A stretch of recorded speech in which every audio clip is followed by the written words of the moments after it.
Alors, bien, tout d'abord, bienvenue à cette 60e cérémonie des prix et médailles de l'Académie des sciences commerciales.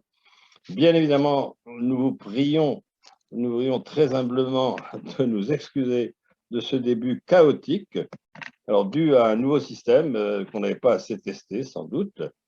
Alors, pour rattraper cette erreur, cette conférence est enregistrée et elle sera accessible très rapidement sur notre site internet et on renverra sans doute un mail à tous les inscrits, voilà, pour leur dire qu'ils peuvent accéder en asynchrone à cette conférence.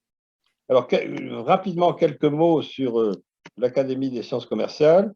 Pour ceux qui ne le connaissent pas, c'est une institution qui a été créée en 1957 par les pouvoirs publics pour les conseiller sur l'avenir du grand commerce, de la grande distribution qui commençait à se développer en France. Progressivement, notre mission s'est élargie. Aujourd'hui, nous sommes 45 membres, universitaires, experts, dirigeants actuels ou anciens dans le domaine du marketing et du commerce.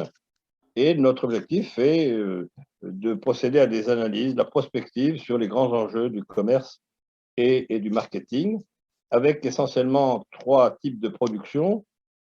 Premièrement, toutes les semaines, nous publions des articles où nous donnons accès à des dossiers qui sont plus en profondeur. Actuellement, nous avons un dossier important en constitution sur les crypto-monnaies, qui est déjà bien avancé et accessible.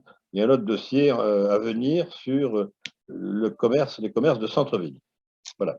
Et puis, troisième vocation, le dictionnaire commercial avec près de 8000 termes et expressions mis à jour régulièrement sous la houlette de Thérèse Anguet ici présente et traduite en 4 langues.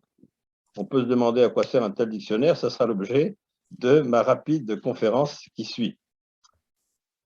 Je passerai ensuite la parole à Jean-François Boss, qui est président du jury et qui vous expliquera comment nous avons travaillé et sélectionné les lauréats que nous félicitons déjà. Alors, donc là, je vais partager mon écran pour afficher ma rapide intervention, si j'ai bien compris. Voilà. Est-ce qu'elle est visible par tous? Attends, j'arrive pas à départager. Alors, Patricia, faut que tu coupes ton micro, s'il te plaît. Allô? Patricia? Allô? On m'entend? Est-ce que vous m'entendez? Yves, on m'entend? Oui, on t'entend. On m'entend. Donc, je peux démarrer. Tout à fait. OK. Alors, le titre, quel avenir pour le français des affaires? Alors, c'est, comme je l'ai dit, ça fait partie de notre vocation, une bataille que certains jugent d'arrière-garde, mais ce n'est pas notre avis, puisque dans toutes nos publications, nous veillons à utiliser des termes français et parfois des termes anglais lorsque la traduction n'existe pas en français. Alors, pour la première fois, je passe sous le contrôle de Jean-François Boss, président du jury, pour la première fois depuis 60 ans, nous avons récompensé des ouvrages qui comportaient dans leur titre des mots en langue anglaise. Alors là, inbound marketing, on ne va pas dire ce que c'est, mais enfin, c'est le marketing entrant, brièvement, data-based marketing, qui est le marketing grand compte, bien sûr, à l'heure du numérique, le social selling, la vente par les réseaux sociaux, et dans le titre d'un des ouvrages, il y a ROI, Return on Investment. Voilà. Et puis dans les textes, là c'est aussi incontournable, eh bien, on trouve quelques dizaines, et plus parfois, de mots anglais. Alors, ces mots anglais, lorsqu'on examine des documents, des articles, des ouvrages en marketing, eh bien, il y en a des centaines, toutes les pages, enfin pas toutes les pages des centaines, mais enfin, il y en a des centaines dans l'ouvrage. Là, j'en ai mis quelques-uns, où on retrouve ceux titrés tout à l'heure. Et là, j'ai mis un miroir aux alouettes. Ces termes me font souvent penser à un miroir aux alouettes qui parfois hypnotise les interlocuteurs avec ou sans raison. Et ça rappelle bien évidemment les médecins de Molière qui, pour impressionner leurs clients, parlaient en latin, latin dit de cuisine parfois. Donc voilà un des phénomènes auxquels on assiste. Alors, inéluctable mot nord-américain, puisque l'essentiel de ces mots vient des États-Unis d'Amérique. J'en ai sélectionné quelques-uns en se demandant à chaque fois pourquoi ils existent, pourquoi on les utilise en français. Retail, alors, bon, qu'on peut traduire par vente au détail. Alors, pourquoi retail plutôt que vente au détail? Certains disent, mais parce qu'il y a 2 syllabes, tout le monde les comprend, c'est plus court. Win-win, gagnant-gagnant. Alors là, 2 syllabes versus 4 syllabes, je ne vois pas pourquoi on n'utiliserait pas gagnant-gagnant, mais pour impressionner les foules, on parle de win-win. Voilà. Notamment, on conseille aux dirigeants qui viennent d'être nommés de s'efforcer de trouver des win-win dans les mois qui arrivent, qui succèdent à leur arrivée, mais pour ne pas être viré trop vite, quoi. Alors, UX, User Experience, expérience utilisateur, ben, on pourrait dire expérience utilisateur EU. Alors, EU est déjà pris. En tout cas, on utilise UX. Voilà, bon, comprenne qui voudra. SEO, Search Engine Optimization. Alors, référencement naturel. Alors là, j'avoue que c'est bien plus long. Il y a 8 syllabes plutôt que 3 lettres. Phygital. Donc, Phygital, c'est les tendances actuelles de vendre à la fois par des canaux numériques et physiques, magasins. Eh bien, à ma connaissance, je ne sais pas si Thérèse a mis ça sur son chantier de dictionnaire, ben, on n'a pas inventé de mot, on met une phrase avec, on dit physique et numérique, et on n'a pas inventé un mot physique numérique ou autre. Bon, pourquoi? Bon. Fake news. Alors là, fake news, il suffit d'ouvrir la télé actuellement et on est inondé de fake news. Alors là, l'Académie française a fait l'effort de proposer un mot, un fox, qui commence à percer. Mais est-ce qu'on parlera d'un fox dans 3 ou 4 ans? Ce n'est pas évident. Et alors là, le mystère, ROI, Return on Investment, pourquoi pas retour sur investissement? Il y a 3 lettres en français. Alors vous me direz, le RSI, c'était le régime social des indépendants. Mais depuis 1 an, à ma connaissance, il a été fondu dans le régime général social des indépendants. Donc pourquoi pas RSI? Je pose la question. Alors, juste, on s'attarde sur un exemple. On parle beaucoup aujourd'hui de scalable startup. Alors déjà, le terme startup, qui est né aux États-Unis, bien sûr, avec le développement d'Internet, on a eu du mal à le traduire. Hein. Alors, scalable, on retrouve le mot, la racine scale, échelle. Comment traduire ce mot? Bon, on pourrait tenter jeune pousse, qui est la traduction la plus courante de startup. Et alors, scalable, on a plus de mal. Évolutive, peut-être. Alors, pourquoi? Parce qu'en fait, ça regroupe un certain nombre de concepts. On parle d'une startup scalable quand elle est apte à croître très rapidement en restant rentable, quand ses processus sont industrialisables, souvent de façon indépendante des fondateurs, quand ça permet des économies d'échelle. Et donc, les scalable startups sont très recherchées par les investisseurs, les sociétés de capital risque, parce qu'elles peuvent être des sources de plus-value rapides. Alors, comment traduire en français? Bien, on retrouve dans la littérature startup scalable, avec l'accent français, scalable. On n'a rien trouvé de mieux. Peut-être que le mot scalable va s'introduire dans la langue française. Ainsi, vive les langues. Alors, quand on réfléchit aux raisons qui nous poussent à adopter ces termes nord-américains, eh bien, beaucoup disent, eh bien, on a des mots plus courts en français, des mots invariables, hein, les adjectifs invariables.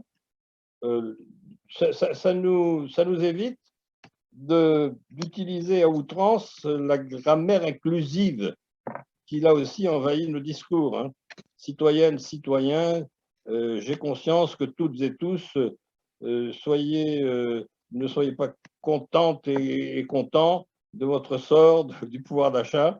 Et là, je m'amuse souvent à voir, à compter même que cette grammaire inclusive, pour le même temps de parole, diminue par 2 parfois les messages des mots courts l'aptitude à fabriquer des groupes de mots, des acronymes qui passent bien. Voilà. Bon, alors, pourquoi pas? Donc, l'anglais, source d'économie de langage, on fait passer plus de messages dans le même temps. On dit également, bien sûr, que c'est devenu l'espéranto des multinationales, américaines, anglaises, anglophones, mais aussi de toutes les multinationales dans le monde, françaises entre autres. Bon, ça facilite le commerce mondial. Et lorsqu'on veut faire une communication scientifique, bien, il est fortement conseillé de la faire en langue anglaise parce que les revues de renom international sont en langue anglaise. Bon, alors serions-nous condamnés à parler de plus en plus anglais? Alors, quand on réfléchit, il y a d'autres raisons que celles que je viens d'afficher. C'est le dessous de l'iceberg. En fait, ça traduit essentiellement la suprématie nord-américaine sur plusieurs niveaux. Ben, ils l'ont prouvé depuis des décennies, bien meilleur que le reste, que l'Europe, pour avoir des innovations en termes de produits et de méthodes. Alors, j'ai mis, attendez, excusez-moi, parce que je sais qu'il y a la suite, j'ai pris des exemples, mais ils sont cachés par les photos, je ne sais pas comment faire, bon, passons. Donc, innovation et méthode, ils sont à l'origine souvent de normes internationales. Je crois que je parle de Wi-Fi, là. Donc, Wi-Fi, Wireless High Fidelity, eh bien, les premières normes ont été élaborées par des Américains. Aussi, ils nous imposent un certain vocabulaire dans le sillage de leaders mondiaux. Google, alors je crois même que c'est rentré dans le dictionnaire de l'Académie française, on dit, tiens, je rencontre M. Dupont, je vais le googliser. Et qui plus est, si je lance un site Internet, il faut que je travaille mon SEO. Alors bon, SEO, c'est quoi? Ben, c'est le référencement naturel qui tient compte des algorithmes de Google, donc d'un acteur nord-américain. Voilà, je pense que les raisons profondes de la diffusion de l'anglais sont davantage là que dans l'économie de langage. Et puis, bien sûr, on ne coupe pas à une certaine pédanterie de professionnels, de gourous vrais ou faux dans le monde du numérique et du marketing numérique en particulier, y compris quand l'équivalent en français existe et est parfaitement compréhensible. Tout à l'heure, je citais win-win versus gagnant-gagnant. Alors, pourquoi faut-il lutter, si possible, contre cette tendance qui paraît inéluctable? Bien, les raisons sont multiples. D'abord, à quel public on s'adresse? Aujourd'hui, l'OIF, c'est l'Organisation internationale de la francophonie, l'organisme national qui dépend du ministère de la Culture, bien, regroupe 88 membres. Et dans ces 88 membres, 29 pays ont adopté le français comme langue officielle en premier ou en deuxième rang. Ça représente 400 millions de locuteurs. C'est très difficile à mesurer un locuteur, hein. Si je prends l'exemple du Maroc, que je connais bien, ça peut paraître paradoxal, le français est la troisième langue nationale après l'arabe et le berbère.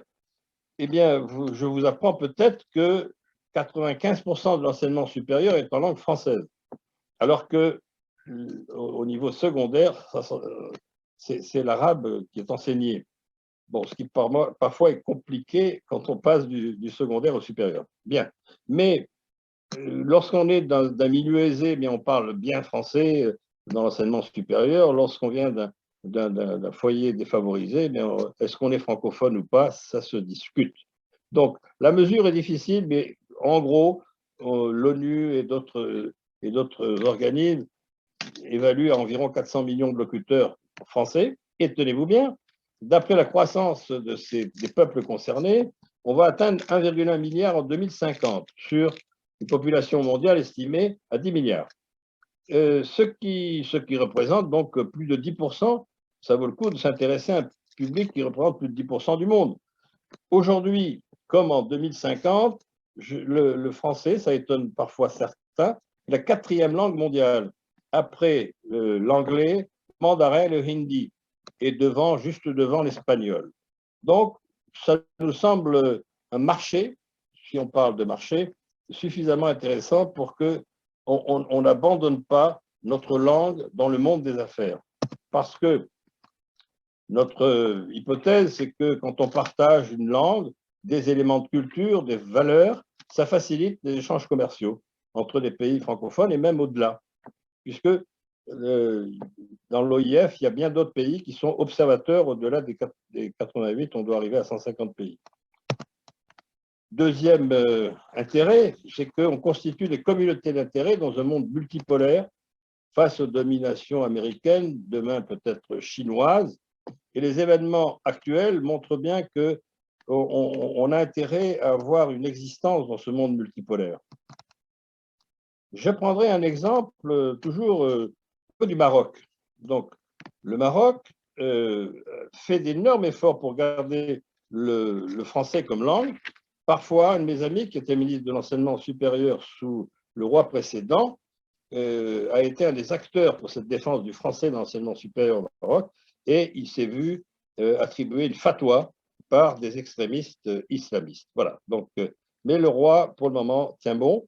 Alors, là, j'ai pris, le roi tient bon et il incite les industriels marocains à avoir comme vase d'expansion économique en priorité l'Afrique francophone, dans le monde des banques, des assurances, de l'industrie même, et de l'enseignement supérieur. Et là, j'ai pris l'exemple d'une société, une business school, pour parler anglais, une société, enfin une école de commerce, pardon, une école de commerce, HECI, qui, sur son site, eh bien, met en avant ce marché africain, premier réseau d'enseignement supérieur privé en Afrique, avec des drapeaux, pour ceux qui connaissent le Maroc, le Sénégal, la Côte d'Ivoire, le Gabon, et la France, bien sûr.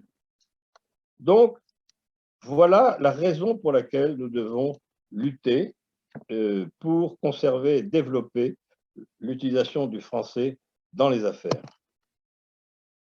Alors, il existe toute une série d'organismes en France. Le plus important, bien sûr, c'est l'OIF, l'Organisation internationale de la francophonie, qui dépend du ministère de la Culture, Délégation générale à la langue française et aux langues de France, qui est un organisme important avec des manifestations, des publications, des manifestations à haut niveau avec les dirigeants des pays concernés. Un organisme plus modeste qui est dans le sillage de l'OIF, l'APFA, l'Action pour promouvoir le français des affaires, qui est un de nos partenaires. Et on collabore notamment sur un lexique qui est moins important que le nôtre, qui sont actuellement à 2000 mots. Le Forum francophone des affaires, dont j'ai rencontré récemment le président, qui est en même temps président de la BRED, eh bien, qui est un organisme qui regroupe plusieurs dizaines d'entreprises en France et certaines à l'international, qui prennent un soin de communiquer en français avec leurs filiales, contrairement à d'autres. C'est un organisme relativement important, il y a une dizaine de permanents. Humblement, il y a notre dictionnaire commercial qui contribue. Macron, quand il est arrivé au pouvoir, a fait de grandes déclarations sur l'intérêt de la francophonie dans le monde économique. Bon, les résultats ne sont pas toujours là, mais il en a reparlé récemment, et notamment, il a lancé une initiative, la création de la Cité de la francophonie, un énorme espace où auront lieu, je crois que ça va être inauguré fin de cette année ou 2023, où auront lieu des conférences, des centres d'enseignement, toujours pour la promotion de la langue française. Alors, Villers-Cotterêts, c'est une commune des Hauts-de-France qui rappelle, peut-être pour ceux qui s'en souviennent, qu'en 1539, François Ier a sorti une ordonnance, l'ordonnance de Villers-Cotterêts, qui imposait sur l'ensemble de la France que les actes légaux, actes de naissance, actes notariés, etc., soient rédigés en français. Donc, c'était la première fois qu'on instituait, mais là, au niveau de la France, la langue française comme première langue officielle. Et puis, en dehors de la France, le Québec, qui milite vraiment intensément pour la défense du français. Ouais, un français de qualité, c'est bon pour les affaires. et puis qui a même la possibilité d'infliger des sanctions lorsqu'il y a des écarts trop visibles par rapport à la langue française à certains organismes. Donc, il existe tous ces organismes. Et pour terminer rapidement cette introduction, je me suis demandé, que peut-on faire? Que peut-on faire? Bon, alors, ce n'est pas exhaustif, c'est rapidement rédigé. Eh bien, vérifier qu'il y ait des budgets suffisants dans des organismes dont la productivité n'est pas toujours excellente. Bon. Faut-il imposer des règlements, des sanctions? Ce n'est pas évident. Dans mes débuts d'enseignement, lorsque j'ai occupé la chaire de marketing au CNAM, à l'époque, c'était Toubon qui était défenseur de la langue française au niveau gouvernemental. Et lorsqu'on prononçait un mot anglais, mercatique par exemple, hein, puisqu'on avait inventé mercatique au lieu de marketing, j'étais passible d'une amende. Voilà. Bon. Alors, vous le savez tous, eh bien, la mercatique a sombré dans le langage courant des professionnels et même dans les ouvrages de marketing, entre guillemets. Donc, les sanctions, ce n'est pas évident que ce soit une solution. Alors, en revanche, je crois beaucoup, comme on l'a fait sur Infox ou sur Courriel, qu'on a tous, enfin tous, c'est-à-dire les académies, et nous, pourquoi pas, les instituts de France et nous, de faire preuve de créativité lorsqu'il y a des mots nouveaux qui apparaissent avec des concepts, des méthodes venant souvent des États-Unis, de créer des mots français et de les diffuser, c'est ce qui est plus important, auprès d'enseignants, d'étudiants, de politiques, de dirigeants et de journalistes. Je crois qu'en ce moment, sur l'une des chaînes publiques, eh bien, il y a une rubrique qui s'intitule Fake et vérité. Alors là, c'est le summum, fake news et vérité. Bon, voilà. Pourquoi? On pourrait dire fausses informations, fausses et vraies informations.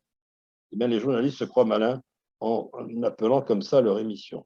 Donc, un effort de créativité, de mots nouveaux, mais également et surtout de diffusion auprès d'un certain nombre de leaders d'opinion.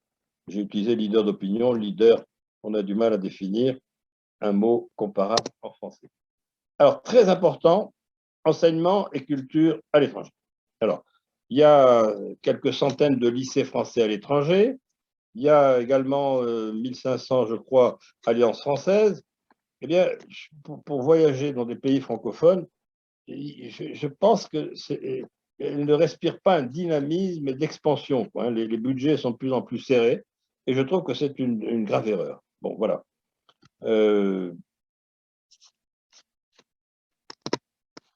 Juste, je reviens là-dessus, enseignement à l'étranger, mais pourquoi pas enseignement en français?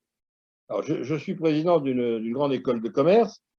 Eh bien, malheureusement, on exporte parfois à l'étranger, en Russie, en Chine, même en Ukraine, des programmes qui sont en anglais.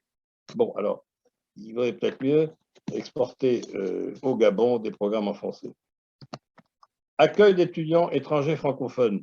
Certains gouvernants n'ont pas compris que accueillir des vrais étudiants étrangers francophones en France, c'est une excellente manière de trouver des futurs ambassadeurs de nos économies, de nos entreprises. Or, malheureusement, si on fait l'amalgame de ces étudiants avec des immigrés de moins bonne qualité, eh bien, c'est ce qu'ont fait certains gouvernants. Et obtenir un visa aujourd'hui, lorsqu'on est africain pour venir en France, lorsqu'on est marocain, et surtout d'un pays musulman, c'est vraiment extrêmement compliqué. Et je trouve ça un mauvais calcul et contre-productif pour la défense et le rayonnement de la langue française. Et puis, bien sûr, fixer comme zone d'expansion l'Afrique. Je rappelle à ce niveau-là que lors des dernières sessions d'université d'été du MEDEF, le premier thème qui était mis en exergue, c'était le français comme axe, la langue française comme axe de développement du business en Afrique. Voilà. Et puis aussi, et surtout, les Américains nous montrent le chemin, eh bien, s'efforcer, pourquoi pas avec d'autres pays francophones, d'être plus innovants. Et finalement, la meilleure manière d'imposer un concept, une méthode, c'est de l'inventer. Voilà, voilà quelques perspectives. Je vous remercie infiniment de votre attention et je vous donne rendez-vous en espérant que ça fonctionne un peu mieux au prix télévisuel, puisque depuis 2 ans, nous attribuons des prix télévisuels aux meilleurs documentaires télévisuels parlant du commerce et du marketing. Et la prochaine cérémonie aura lieu le 28 avril dans les mêmes conditions, mais j'espère avec un système qui fonctionne mieux. Merci infiniment de votre attention et je vais maintenant passer la parole à Jean-François Boss, président du jury. Jean-François, à toi. Alors, il faudrait couper la présentation. Alors, il faut que je coupe la présentation, oui, bien sûr. Alors, il faut encore que je la trouve, voilà. Tac, je la coupe. C'est bon? Oui, bon, est-ce que j'arrive à parler? On t'entend bien, Jean-François. Ben, si vous voulez voir ma gueule, On voit ta gueule également. elle est disponible aussi, mais vous ne l'avez pas, elle est microscopique. Enfin, je vous rappelle, je n'ai pas de visuel, hein. Je parlerai simplement. Je vous rappelle que ce prix est donné après la lecture d'une 50aine de bouquins par des lecteurs, tous de l'Académie. Lecture et évaluation à l'issue de ce travail, qui n'est pas un travail mais un plaisir, nous retenons en général un prix et quelques médailles, quelquefois plusieurs prix, quelquefois moins, quand on a des mauvaises années. Cette année, qui n'est pas 2022, mais 2021, les livres sont de 2021, cette année est plutôt bonne. L'année dernière était mauvaise, cette année est plutôt bonne. Les bouquins sont plutôt bons, à cette différence près que le jargon anglo-saxon a envahi la plupart des bons bouquins, sauf le prix. Et il y a même parmi les médailles des bouquins qui méritaient un prix s'ils avaient été écrits en français. C'est dire que malgré tout, nous pénalisons les exagérations. Je vais suivre cette présentation du système, qui est d'ailleurs disponible dans la brochure qui est chaque année publiée à l'issue des prix et médailles, et qu'éventuellement on pourra vous envoyer en courriel. Elle aura une vingtaine de pages et des pages consacrées à la méthode utilisée. Qu'est-ce qu'il y a de nouveau en 2022, c'est cette année, mais en évaluation des livres de 2021? Je suis frappé d'abord par l'apparition de nouveaux éditeurs. Derrière les grands éditeurs Duno, Erol, Personne, etc., qui sont des professionnels de ce type de livres, apparaissent des curiosités avec des noms curieux: Alizio, Geresio, Diateino, Mardaga. Sans doute, cette profusion est due au fait qu'il devient de plus en plus simple avec le numérique d'éditer des bouquins, et par conséquent, le métier d'éditeur est moins lourd qu'autrefois. Deuxième point curieux, c'est que les titres sont en général longs et très détaillés. Bon, vous en verrez des exemples dans le restant du texte. Enfin, il y a pas mal d'ouvrages qui sont des ouvrages collectifs, avec presque autant de collaborateurs que de chapitres. Notre règle c'est que quand un ouvrage collectif ne montre pas d'une manière explicite qui a non pas dirigé, mais non pas assemblé, mais dirigé le bouquin, qui en général ils sont plusieurs, on ne donne pas de médaille aux ouvrages collectifs. Et il y en a pas mal cette année. Les thèmes qui ont reculé par rapport aux années précédentes, je peux vous les citer. La gestion de crise qui était assez présente l'année dernière pour des raisons évidentes de crise perçue, mais aussi la responsabilité sociale des entreprises, c'est un thème qui n'est plus traité. L'innovation et les jeunes pousses, il n'y a pas grand-chose cette année. La satisfaction des clients, la distribution comme fonction. Enfin, le droit commercial. Enfin, ces thèmes sont absents. Parmi les thèmes, au contraire, qui foncent et qui sont très présents, il y a bien entendu le thème du numérique et en particulier les réseaux sociaux. Et il y a d'une manière assez surprenante un très grand nombre de bouquins sur la stratégie. Stratégie, gouvernance. Il y a une dizaine de titres, c'est vraiment c'est impressionnant. Il y a également des bouquins sur le commerce et la vente, et il y a des bouquins sur la marque et la communication des marques évidemment. Qu'est-ce qu'il y a comme autre bizarrerie? Des titres assez folkloriques, comme Mange ta soupe, un livre sur la marque, Mange ta soupe. Il y en a beaucoup comme ça. Et le prix, d'ailleurs, avec son titre remarquable, n'évoque pratiquement pas son contenu. Et un autre bouquin s'appelle « Si t'es pas le premier, tu seras le dernier ». Et le bouquin de Dru s'appelle « Espérément », qui est bon, il fait dans les mots nouveaux avec sa fameuse disruption. Après sa fameuse disruption. Quelques raretés apparaissent. C'est le cas d'un remarquable livre qui, sur la distribution succursaliste, la grande distribution succursaliste, qui est une thèse issue de Casino. Un bouquin sur les études qualitatives, un livre sectoriel sur l'entrepreneuriat dans l'art et la culture, fort intéressant, et deux livres liés à l'écologie. Je ne me rappelle pas les titres, mais vous les trouverez éventuellement dans les papiers que vous recevrez. Bien.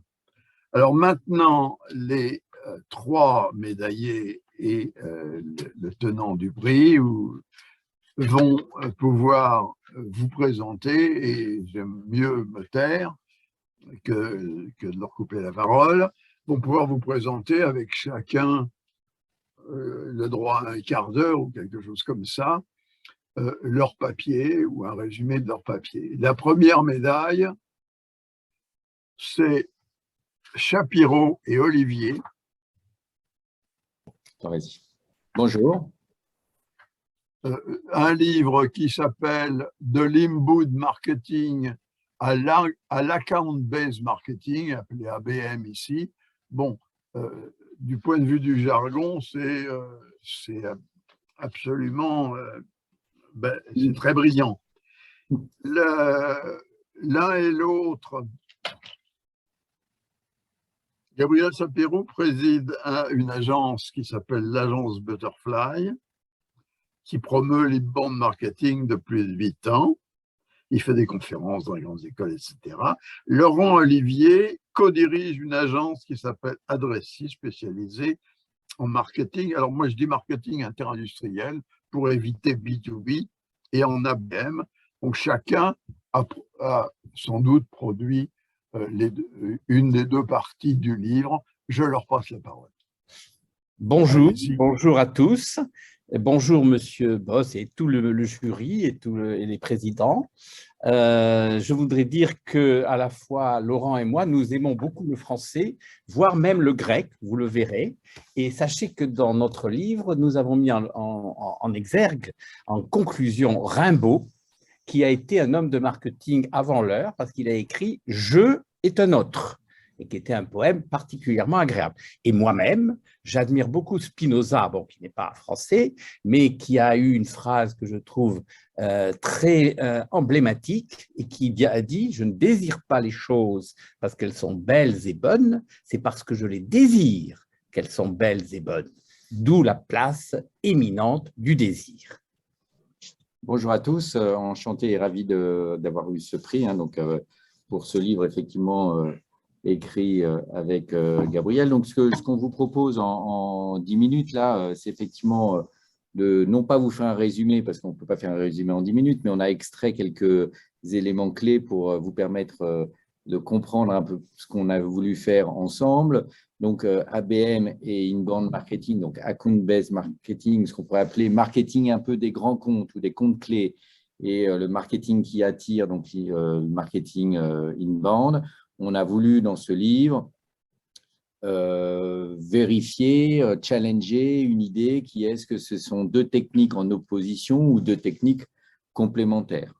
Donc, si vous voulez bien, en 2 minutes, on va commencer par redire à tout le monde quels sont les fondamentaux de l'inbound marketing. Alors, effectivement, je sais que le mot inbound heurte peut-être les francophiles, mais sachez que ce n'est pas inventé par moi-même, mais inventé par le pionnier de l'inbound marketing, qui est un Américain, qui s'appelle Brian Halligan, et qui, regardant le métro de Boston, a vu qu'à l'entrée du métro, c'était écrit inbound, et à la sortie du métro, c'était écrit outbound. Et inbound veut dire les gens qui veulent bien entrer dans le métro le font volontairement, et ceux qui sortent, évidemment, sont conduits par un certain nombre de renseignements. Alors, l'inbound marketing, en un mot, qu'est-ce que c'est? C'est comment faire venir à soi les clients au lieu d'aller les chercher. D'où, je vous laisse lire évidemment cette pyramide qui met l'accent sur la stratégie des appâts et sur l'idée que les gens doivent volontairement, par eux-mêmes, venir vers le fournisseur et non pas se faire harceler. Donc, en fait, dans l'inbound marketing, quand on veut entrer dans cette philosophie, il y a 4 cultures, il y a 4 actions complémentaires à mettre en œuvre. Créer la différence, car hors la différence, point de salut, et la différence, c'est l'âme même de tout l'inbound marketing. Soyez différents. Comment? En connaissant parfaitement les clients, d'où l'obsession client, en mettant en œuvre aujourd'hui, c'est obligatoire, une stratégie digitale, et en écrivant d'une manière tout à fait étonnante, différente, décalée, complémentaire à ce que l'on fait d'habitude, ce qu'on appelle le contenu de marque ou le brand content. Alors, comme je l'ai dit très très bien Baruch Spinoza, le désir précède le besoin et les hommes de marketing, les femmes de marketing savent très bien ce qu'est la pyramide de Maslow et faisant preuve, c'est vrai, d'un certain ego surdimensionné, j'ai voulu créer la pyramide des désirs de Shapiro, préalable à tous les actes du besoin, en 5 étapes. Désir d'inattendu, qui crée l'émotion, qui suscite le partage, qui crée l'appartenance à une communauté pour, in fine, arriver à ce que les gens souhaitent par-dessus tout, le désir de valorisation de soi. Donc, finalement, l'important, ce n'est pas ce que vous faites, l'important, c'est à qui vous vous adressez et c'est de répondre aux enjeux des clients par une analyse approfondie du comportement, des désirs, des besoins et de, je dirais, le style de vie du persona, c'est-à-dire de la cible à qui vous vous adressez. Et donc, en comparaison, même en opposition, en complémentarité, on va parler de l'ABM. Donc, l'ABM, globalement, là où en inbound, c'est une pyramide où on va, grâce à du contenu, attirer naturellement des prospects parce qu'ils se renseignent sur Internet, grâce aux appâts dont parlait Gabriel, ils vont télécharger quelque chose. Hein. Ce sont toutes les mécaniques où on va faire que via du contenu, via la recherche Google, on attire naturellement des personnes qui vont convertir un formulaire. Et donc, le bas de la pyramide de Gabriel à gauche, c'est qu'à la fin, on va recenser les entreprises. Pourquoi? Parce qu'il y a aussi des étudiants, il y a aussi des entreprises qui ne sont pas dans la cible. Donc, 100% des contacts qu'on a générés grâce à l'inbound ne sont pas qualitatifs. Et donc, c'est pour ça qu'il y a un entonnoir, il y a un filtre, il y a beaucoup de déperditions à la fin. C'est pour ça qu'en ABM, on va partir à l'opposé, en faisant d'abord un travail qui se fait là avec les équipes commerciales, de recenser les entreprises cibles. Donc, en ABM, on va d'abord se mettre d'accord sur quelle cible on va adresser. C'est pour ça qu'on appelle ça de l'account base, donc du marketing basé sur les comptes. On va d'abord s'asseoir autour d'une table avec les commerciaux et dire quelles sont les entreprises cette année qui sont pour nous des gros potentiels, qui sont stratégiques à cibler, lesquelles sont prioritaires. On va le définir à partir de critères qui peuvent être la taille, qui peuvent être aussi, on a gagné l'année dernière Peugeot, il n'y a pas de raison que cette année, on ne parte pas à la bataille pour gagner aussi Volkswagen, Mercedes, voilà. Parce que si Peugeot a été content de notre service, a été content de notre offre, de notre pricing, etc., on va même pouvoir en faire un cas client et on va pouvoir s'appuyer là-dessus pour aller séduire, convaincre les concurrents de Peugeot de travailler aussi avec nous. Donc, on fait d'abord ce travail, le haut de la pyramide, de recenser les entreprises cibles. Puis après, on va engager une campagne marketing, là encore digitale, mais elle va être pas très générique, elle va être plutôt personnalisée. C'est-à-dire qu'on va faire en sorte que les messages soient, si je reprends le même exemple de la voiture, spécialisés avec des chiffres clés pour l'automobile, avec des visuels aussi qui sont cohérents par rapport au marché qu'on cible. Et puis, dans l'ABM, on ne va pas s'arrêter à la première vente. On va se dire que, une fois qu'on est rentré dans ce compte, on va essayer de développer le business, aller d'une filiale à une autre et, à fur et à mesure, construire une relation durable dans le temps qui va toujours faire en sorte qu'on développe le business sur ce compte. Donc, l'ABM se rapproche un peu du Key Account Management, désolé encore pour le terme, mais de la gestion des grands comptes en termes d'activité commerciale. C'est pour ça que ce qui fait aussi la différence avec l'inbound sur l'ABM, c'est qu'il y a une forte collaboration entre les équipes commerciales et les équipes sales. En un mot, l'approche un peu spécifique que moi je propose, c'est de garder aussi les fondamentaux là que Gabriel a expliqué, de savoir étonner les cibles, de pouvoir faire les sourires. Même si on est très sérieux, on parle d'entreprise à entreprise, on peut garder cet aspect créatif qui fait qu'on génère de l'émotion.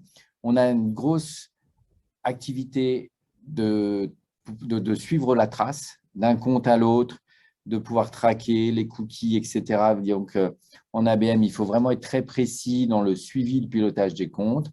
Même si c'est de l'ABM, donc de l'account-based marketing, il ne faut pas oublier qu'on parle à des humains et donc de leur parler de leurs problèmes, non pas que de l'entreprise, mais liés à leur fonction.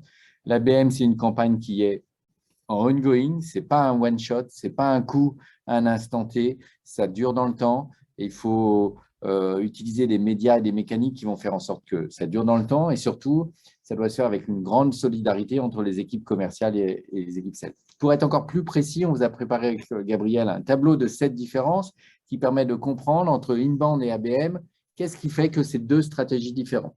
Alors, la première différence, on va dire que c'est autour de la data. En Gabriel, dans la data… Tout simplement, c'est que nous avons comme mission de définir ce qu'on appelle des personas. Et effectivement, je pourrais vous donner beaucoup d'exemples que nous faisons. Les sites, au lieu, moi je suis contre les sites qui sont des sites vitrines où on met l'accent sur des actions, des prestations. Il faut commencer les sites, les rubriques, par les fonctions des clients. Voilà, et en ABM, clairement, on va surtout commencer par acheter les fichiers des entreprises. Donc, on souscrit avec un fournisseur de base de données à qui on va acheter tous les contacts qui sont nos cibles prioritaires. Comme si on reprend le même exemple, chez Peugeot, chez Renault, chez Mercedes, on veut acheter tous les contacts que l'on veut, qu'on va adresser.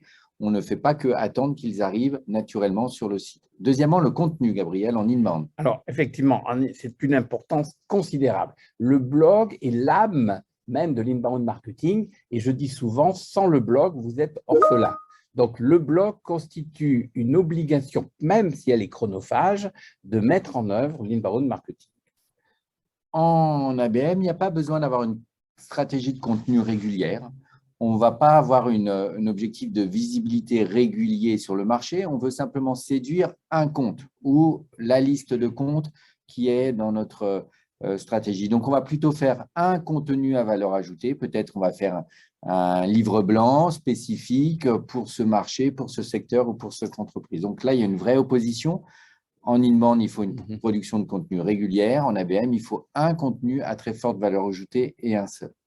Le SEO, Gabriel. Alors, le SEO, bien sûr, c'est une exigence considérable puisque pour que votre site soit bien référencé, vous avez besoin d'un objectif d'audience et d'une analyse des mots-clés. Je ne vais pas y insister, mais c'est une action obligatoire liée à toute émergence de site. En ABM, l'objectif d'émerger n'est pas une priorité, donc on n'a pas de stratégie de SEO du tout. On veut juste être identifié par uniquement les cibles que l'on a dans notre liste. Le média, Gabriel. Alors, en termes de médias, associons l'outbound en termes anglais, c'est-à-dire tout ce qui n'est pas digital doit participer à l'action de communication. En particulier aujourd'hui, je suis très favorable au marketing direct parce que les gens ne reçoivent plus de lettres, ne reçoivent plus de messages par voie postale. Renouvelons cette approche. Alors qu'en ABM, le média, le paid média, l'achat d'espace est une priorité. Il faut absolument acheter du média parce qu'en fait, c'est comme ça qu'on va aller cibler spécifiquement la liste des sociétés qu'on veut viser. Le social? Alors, le social, bien sûr, le social selling fait partie de notre activité, associée d'ailleurs aux relations publiques. En ABM, le social, on va l'utiliser notamment pour faire de la publicité sur LinkedIn. LinkedIn est un média très puissant en ABM parce qu'on peut vraiment faire des petits segments et cibler quasiment individuellement les personnes. Et on utilise là aussi, c'est un point commun, comme vient de le dire Gabriel, on utilise aussi l'outil de LinkedIn Sales Navigator. Les formulaires. Alors, effectivement, le formulaire, c'est le nerf de la guerre. Tout ce qui est fait en inbound marketing a pour majoritairement l'objectif de faire remplir des formulaires qui permet d'élargir son fichier. Alors qu'en ABM, pas besoin de formulaire. Vous vous souvenez, on a commencé cette différence par acheter la base de données. Donc, je n'ai pas besoin de remettre un formulaire pour redemander le prénom, le nom, la société de la personne, vu que je sais qui elle est. Quand je lui envoie un message, j'ai déjà toutes les informations que je l'ai achetées. Donc là, c'est une différence majeure entre inbound et ABM. Septième différence, les KPI.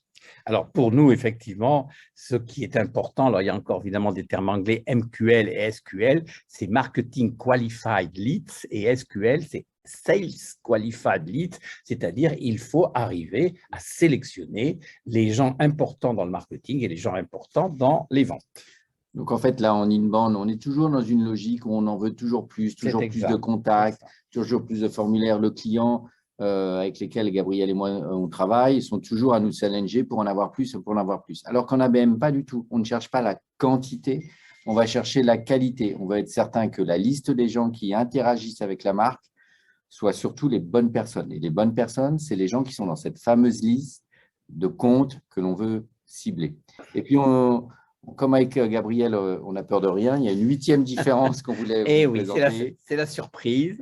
C'est-à-dire qu'effectivement, en général, après avoir trouvé tous ces leads, comme on dit, tous ces appels entrants, tous ces fichiers qui vont nous permettre évidemment d'avoir une activité commerciale, toutes les actions vont devoir, après cette approche marketing, se mettre en œuvre, souvent grâce à l'ABM. Voilà, donc en inbound, en fait, une fois qu'on a généré tous ces formulaires, vous l'aviez vu dans la pyramide, c'est là où il y a souvent une étape de coordination avec les sales pour valider tout simplement les leads qu'ils acceptent de traiter parce qu'ils correspondent à la cible pertinente pour eux, alors qu'en ABM, c'est quelque chose que l'on fait avant. C'est pour ça qu'on a fait une présentation un peu différente pour cette différence-là. C'est que c'est vraiment ça le cœur de la différence entre ABM et inbound, c'est qu'il y a une vraie coordination en amont, une définition en amont dans cette cible. Voilà, j'espère qu'on a bien vous aider à bien comprendre, plus tous ceux qui n'ont pas lu le livre en détail, ce qu'est Inbound et ABM. Voilà, donc, Et on peut retrouver sur le site Inbound-ABM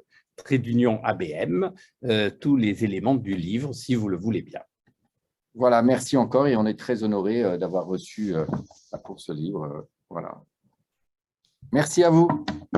Merci beaucoup à vous. Je ne pense que les questions viendront s'il y a une fin, au moment de la fin de la réunion, plutôt que quand, parce qu'on est vraiment extrêmement gêné par le temps.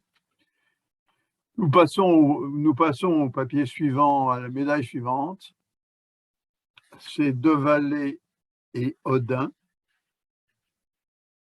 Le consommateur éternel infidèle, dépasser les idées reçues et s'adapter aux nouveaux comportements d'achat. Ce bouquin, lui, est écrit dans une langue beaucoup plus proche du français.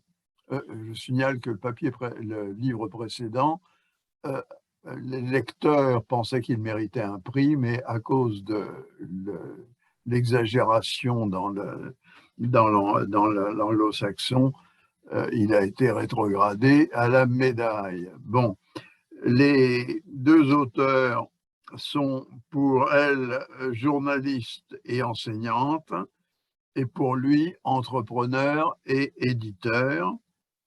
Et leur bouquin fait un excellent état de la réflexion contemporaine sur le consommateur avec une grande richesse. Allez-y. Bonjour. Bonjour et merci. Bonjour. Est-ce que vous m'entendez? Oui. Super. Bonjour, donc ravi d'avoir été distingué par cette médaille avec Julie. Pour retracer un tout petit peu l'histoire ou la genèse de cet ouvrage, ça faisait quelque temps qu'avec Julie, que j'ai eu l'occasion de croiser dans ma vie professionnelle, on s'étonnait de la distorsion entre les histoires qui nous étaient contées en marketing et dans les secteurs principalement de la distribution et de l'alimentaire dans lequel on travaillait, et la réalité des chiffres qui étaient pourtant à disposition de tout le monde. On voyait partout des reportages sur les Français qui plébiscitaient le bio, alors que les chiffres montraient que la pénétration ne croissait plus depuis plusieurs semestres, sur leur appétence pour le local, alors que sur la viande et sur beaucoup de produits, la part des produits importés explosait, ou sur des discours, par exemple, d'efficacité sur les taxes soda à l'étranger, alors que les chiffres montraient l'inverse. On avait lu dans un papier de Byron Sharp, qui est un enseignant-chercheur australien, qui avait relevé les préconisations dans les 20 ouvrages les plus vendus en marketing et en management, que seuls 5% des préconisations ou des injonctions étaient étayées par soit des études académiques, soit par des mesures quantitatives. 95% étaient purement pifométriques ou reprenaient des éléments qui enfonçaient des portes ouvertes. Donc, on s'est dit avec Julie qu'on allait profiter du confinement, puisque le livre a été écrit sur la période du confinement, pour creuser le sujet sur 50 idées reçues. Et on vous en présentera 3 pour vous montrer un petit peu ce qu'on a pu balayer.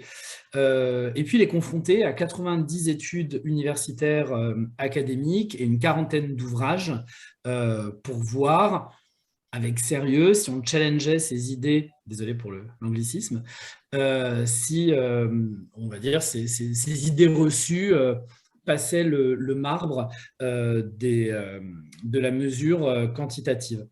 Et donc, en multipliant les exemples et les inserts dans le livre, on a essayé de faire un ouvrage qui soit plutôt drôle, plutôt léger, mais en tout cas solide sur sa base, on va dire, de démonstration ou de mesures scientifiques.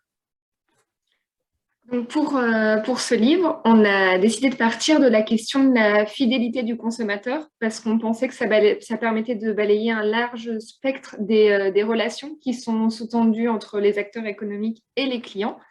Et à partir de là, comme le disait Raphaël, on a identifié une cinquantaine d'idées reçues qui paraissent souvent être des vérités très justes, sauf que quand on regarde scientifiquement, ce n'est pas du tout démontré. Donc Raphaël en parlait déjà tout à l'heure, mais on peut citer par exemple l'idée reçue qu'on traite sur le fait qu'un consommateur qui aime une marque va lui être plus fidèle, sur le fait que les populations moins aisées vont être celles qui raffolent le plus des promotions, ou encore le fait que les promotions sont souvent l'outil le plus efficace pour recruter des nouveaux consommateurs et les fidéliser. Donc, on est parti de ces idées reçues. On a ensuite, comme le disait Raphaël, interrogé pas mal d'experts. On s'est aussi penché sur pas mal d'études académiques, des thèses aussi qu'on a passées au peigne fin pour arriver donc à cet ouvrage, Le consommateur éternel infidèle. Donc, comme je vous le disais, on a pris pour thème central la fidélité, qui est définie de la façon suivante dans le Mercator.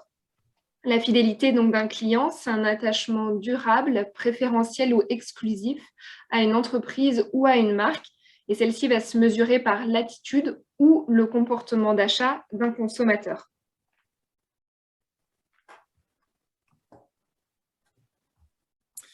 Donc, le principe ou le terme, le concept de fidélité est né très tôt dans l'histoire du marketing, dès les années 50. Alors, on s'interroge notamment aussi dans le livre sur le choix en français du terme de fidélité. En anglais, on parle de loyalty, de loyauté. La loyauté et la fidélité, voilà, on parlait tout à l'heure de grec. Si on s'intéresse aux théories de la cité, ce n'est pas exactement la même chose. Et donc, c'était une donnée dans les années 50 qui était, comme la plupart des concepts marketing, extrêmement quantitative. C'est-à-dire qu'on s'appuyait sur des mesures de récence, de fréquence, pour calibrer et quantifier l'attachement, on va dire, économique d'un consommateur à un magasin ou à une marque. Et puis, comme beaucoup de concepts marketing, petit à petit, la communication a vampirisé le marketing. Et donc, on est passé sur quelque chose d'un petit peu plus intangible. On a commencé à parler d'amour, d'attachement, de love brand, d'expérience, d'émotion. Et donc, on a dérivé vers une fidélité dans une acception plus affective. Et donc, la fidélité est quasiment devenue un concept romantique selon lequel le consommateur devrait une forme d'attachement à la marque et la marque devrait entretenir une relation quasi amoureuse avec son consommateur. Donc aujourd'hui, on va nous dire, si on lit en reprenant des mots, là pour le coup, parfois anglais, que dans un monde multicanal, les consommateurs sont de plus en plus exigeants et responsables. On parle de nouveaux consommateurs qui se fédèrent en communauté, qui deviennent des ambassadeurs des marques. On dit que les plus gros clients sont les plus fidèles et les plus rentables. On lit à peu près partout qu'un consommateur fidèle coûte 7 fois moins cher qu'un consommateur à recruter, même si absolument rien ne le mesure, et qu'une réflexion superficielle permet déjà de se douter qu'on n'aura pas les mêmes chiffres si on parle de pain de mie ou si on parle d'automobile. Mais en tout cas, la fidélité a l'air d'être devenue une valeur cardinale et on invite du coup toutes les marques à devenir des love brand, des marques d'amour pour offrir la meilleure expérience et le meilleur lien affectif à leurs clients, étant entendu qu'une marque qui crée de l'émotion ou qu'une marque qui a une image extrêmement forte et séduisante va être en mesure de mieux fidéliser ses clients. On a pris 3 idées reçues sur ces questions pour essayer de voir est-ce que factuellement, il y a effectivement un lien entre l'expérience, l'amour de la marque et la rentabilité des consommateurs pour les marques. Le premier exemple qu'on a pris, c'est celui de l'automobile.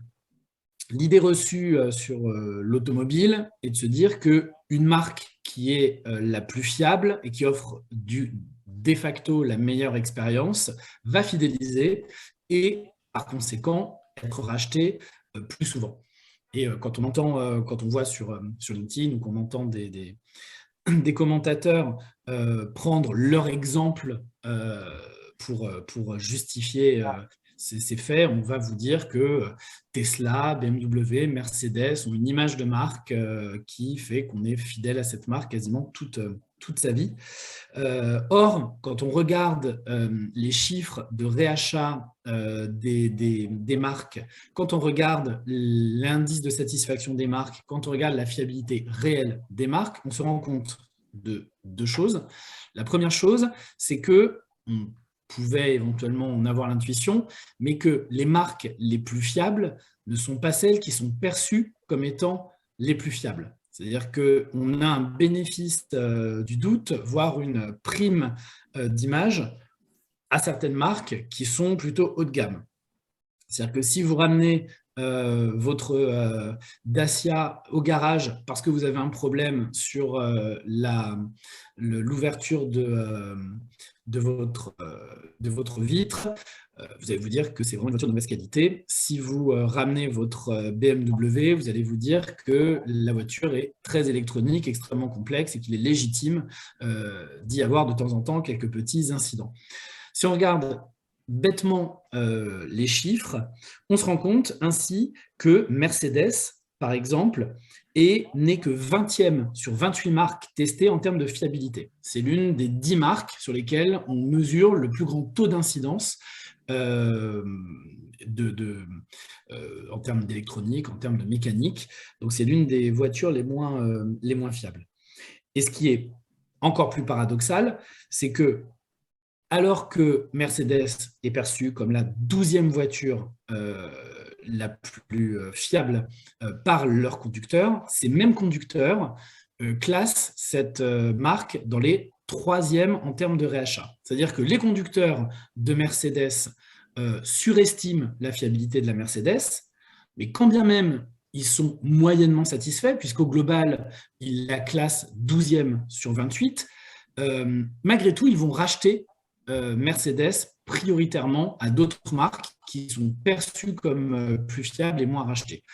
La plus grosse distorsion, la plus grosse dissonance sur le sujet concerne Tesla, puisque Tesla est l'avant-dernière marque en termes de fiabilité et pourtant perçue comme la 3e marque la plus fiable sur son marché. Deuxième exemple, alors peut-être le plus contre-intuitif qu'on a repris de notre livre, c'est l'exemple des Love Brands. C'est-à-dire que Love Brand est un concept qui a été créé par l'ancien patron d'une agence de pub qui s'appelait Saatchi & Saatchi, qui démontrait la réussite des marques qui avaient un capital, un lien quasi affectif et un capital sympathie extrêmement fort pour justifier de leur meilleure fidélité, sans forcément ni le démontrer, ni chercher à le remettre en cause, mais qui explique effectivement en quoi Apple, Burger King, Nike, Harley-Davidson bénéficient d'une prime et d'une fidélité à toute épreuve, puisque leurs clients sont des ambassadeurs. Et quand on regarde chacune de ces marques, donc Harley-Davidson, Burger King ou Apple, il est extrêmement étonnant de constater qu'elles fidélisent moins que leurs concurrents. C'est-à-dire que les marques qui sont les plus fréquemment citées comme marques préférées des consommateurs sont souvent moins rachetées que leurs concurrents. Donc, si on prend l'exemple d'Apple, aujourd'hui, un propriétaire d'un Mac n'a que 55% de probabilité de racheter un Mac comme ordinateur suivant, alors qu'un acheteur de Dell va racheter un Dell dans 71% des cas. Et vous avez la même chose sur Harley-Davidson par rapport à ses concurrents, sur Burger King versus McDo, puisqu'on se rend compte qu'en fait, ce qu'on appelle fidélité, donc sous-tendant un attachement quasi viscéral, amoureux à la marque, est souvent plus une question de pénétration, c'est-à-dire que le leader bénéficie sur tous les marchés d'un taux de réachat plus fort que son challenger, même si le challenger a une meilleure image et qu'il est préféré. Et dernier exemple, je rends la parole à Julie. Alors, l'idée reçue numéro 3. Voilà. Hop. Donc, l'idée reçue numéro 3 qu'on vous propose, c'est du coup, là, on parle plutôt des marques qui ont souvent tendance à penser que leurs plus gros consommateurs sont aussi les plus fidèles. Donc, on a essayé de vérifier étude à l'appui si c'était le cas. Et on s'est aperçu que la fidélité ne rimait pas forcément avec l'exclusivité. Et d'ailleurs, plus les achats sont récurrents, comme on le voit ici avec l'exemple de Kellogg's, plus la part des clients exclusifs baisse. On voit ici qu'elle est de 7% seulement pour Kellogg's aux États-Unis, parce qu'en fait, plus les consommateurs vont consommer une marque de céréales, plus ils vont aussi avoir tendance à panacher avec les autres marques de céréales ici, en l'occurrence. Donc finalement, le plus pertinent pour la marque, ce sera sans doute pas de travailler la fidélité, mais de voir, de travailler plutôt son taux de nourriture. On a aussi d'autres exemples qui appuient ce même constat. Alors là, par exemple, avec les ketchup Heinz, où on voit bien qu'en fait, d'une année sur l'autre, les acheteurs et les non-acheteurs vont beaucoup varier. Et comme ça va être des achats qui sont là beaucoup moins récurrents, ça va être des données qui vont être très, par exemple, météo-sensibles. Donc, c'est difficile de parler de fidélité pour ce type de consommateur, puisqu'en fait, il y a des variables qui vont faire considérablement évoluer la base de clients dits fidèles qui vont réacheter ou non ces sauces, en l'occurrence. Voilà. Donc, pour conclure, à chaque fois, en fait, on a essayé de dépasser ces idées reçues et ces apparents paradoxes pour délivrer des conseils aux professionnels du marketing, à savoir, comme vous pouvez le voir. Donc, finalement, l'idée, c'est de dire qu'il faut mieux étudier les actes de consommation plutôt que d'essayer à tout prix de dégager des données sur le consommateur. Le consommateur, il a toujours, je pense, une part qui reste insaisissable, et c'est peut-être très bien ainsi d'ailleurs. Donc, étudier les actes de consommation va peut-être permettre plus facilement de dégager, en tout cas, des politiques à mettre en place ou de s'appuyer sur des faits plutôt que d'essayer de dessiner des portraits robots de consommateurs. L'autre conseil qui s'est dégagé aussi au fur et à mesure des études qu'on a pu voir, c'est que finalement, il est peut-être plus simple pour les professionnels du marketing de s'appuyer sur des agrégats statistiques qui vont être actionnables, comme on l'a dit, le taux de nourriture ou encore le potentiel client, plutôt que de chercher à tout prix la fidélité. Sur les actions promotionnelles, on s'aperçoit qu'elles fonctionnent plutôt sur des petits acheteurs qui vont pouvoir réacheter la marque plus fréquemment plutôt que de vouloir absolument recruter et fidéliser par le biais des promotions. Et enfin, ce qu'on disait déjà avec l'exemple de Kellogg's, c'est que travailler la pénétration d'une marque, ça va augmenter finalement mécaniquement les consommateurs fidèles. Donc, c'est peut-être plus simple de travailler ou la pénétration ou le taux de nourriture que de vouloir absolument rechercher la fidélité du consommateur. Voilà, donc, merci. On vous C'est nous remercie qui beaucoup. vous remercions si on arrive à parler. Est-ce qu'on m'entend là? Oui, Jean-François. Oui. Oui. Pour vous donner une idée, les idées reçues qui sont traitées une par une avec beaucoup de talent, il y en a 52. Tout à fait. C'est dire que le livre est d'une très grande richesse. Il est également jalonné d'avis d'experts et ces experts sont très bien choisis. Et par conséquent, sa lecture est extrêmement enrichissante. Merci. Je voudrais maintenant avoir le suivant. Le social selling au pays du ROI. Merci beaucoup. Merci. Il n'y a pas de titre. Si, oui, voilà. Michelle Goldberger, elle a comme particularité d'être franco-américaine et d'avoir fondé en 2007 une société qui s'appelle The Smart Working Company, qui affirme une spécialité en social selling. Alors, le mot social selling me hérisse. En français, on peut dire la vente par les réseaux sociaux.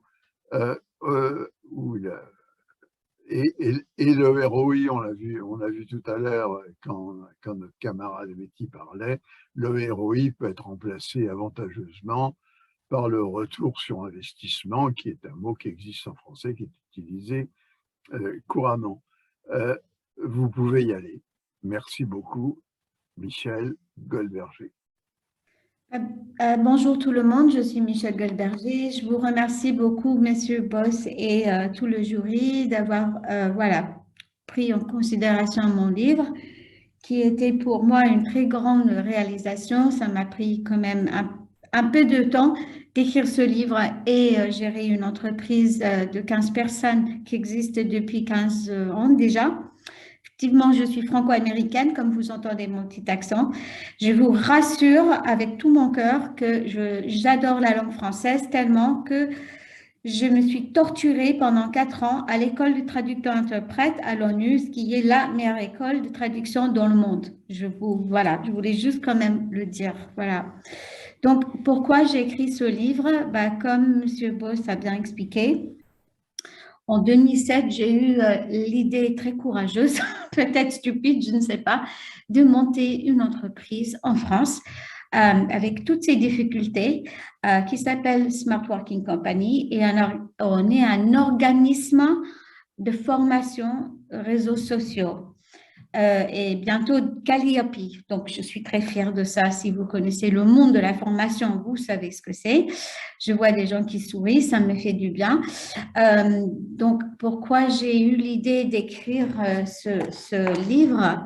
C'est parce que après avoir formé à peu près 4000 personnes, parmi eux, peut-être 3000 commerciaux, j'ai rencontré beaucoup, peut-être dans une centaine ou 150 entreprises, PME et grands groupes. J'ai rencontré énormément de directeurs commerciaux qui n'arrivaient pas à mettre en place le social selling. Donc, l'idée, c'était de faire pour eux comme un guide ou quand même une Bible que je vais vous montrer dans quelques minutes, ma présentation. Et donc, je voulais vraiment que ce livre leur soit utile. Voilà. Donc, je voulais vraiment faire un partage d'expérience. Donc, si vous regardez un peu quelques commentaires sur Amazon, vous allez voir que même les gens appellent ce livre un peu une Bible de la mise en place de social selling.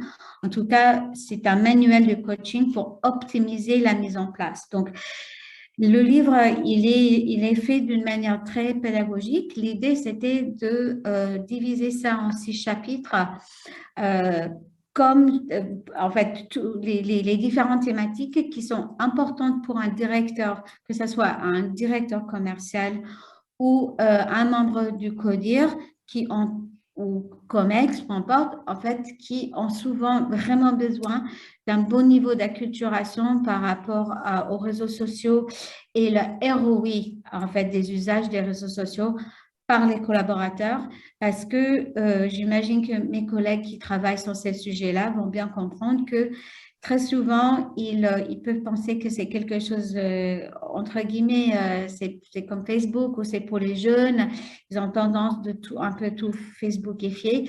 Donc, l'idée, c'était dans ce livre aussi, j'aide les directeurs commerciaux, directeurs marketing, les RH, même les directeurs formation, de comprendre comment défendre en entreprise le social selling ou les usages des réseaux sociaux afin de bien mettre en place une acculturation et un usage des réseaux sociaux par les salariés, etc. Donc, comme M. Boss a bien expliqué, je gère donc Smart Working, c'est une entreprise de formation aux réseaux sociaux. Donc, si je peux me permettre, M. Boss, je vais juste vous dire que le social selling, ce n'est pas la vente sur les réseaux sociaux. Le social selling, et là, je vous ai mis sur l'écran la définition qui est dans le livre. Ça veut dire en fait l'usage des réseaux sociaux pour ouvrir et maintenir des passerelles conversationnelles pour toucher les membres de notre écosystème de l'entreprise. Donc, Ce n'est pas le e-commerce. Ça veut dire vraiment ouvrir des chakras ou des discussions avec les gens dans notre réseau.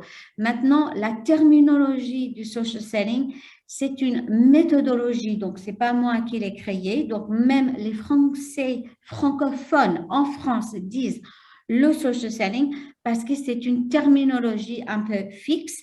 C'est une méthodologie qui existe sur le marché depuis à peu près 20 ans. Je parle de l'histoire de social selling dans mon livre.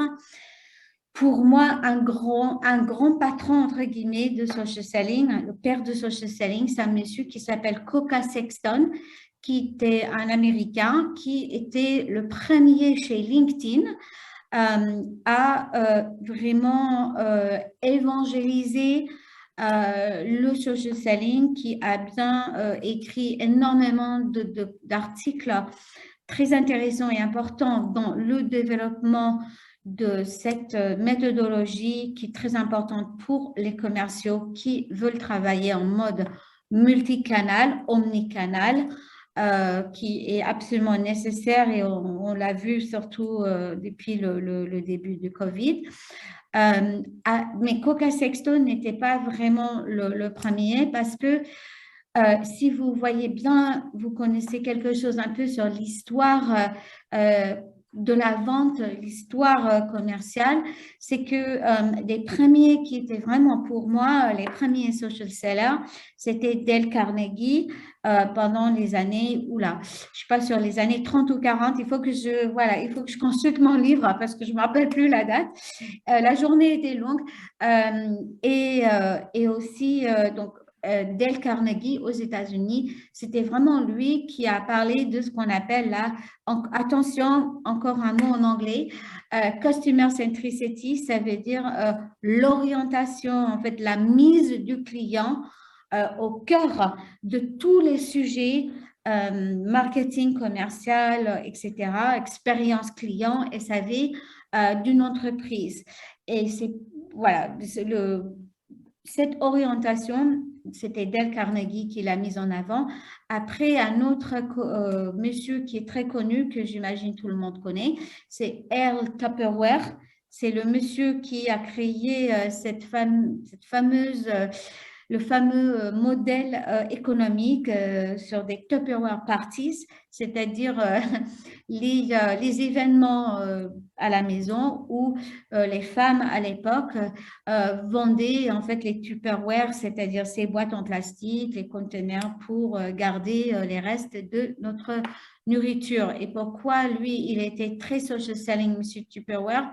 Parce qu'il était très intelligent et très simple dans son approche pour dire que ce qui est important, c'est d'aller chez la cliente, qui à l'époque représentait quand même une part de marché colossale.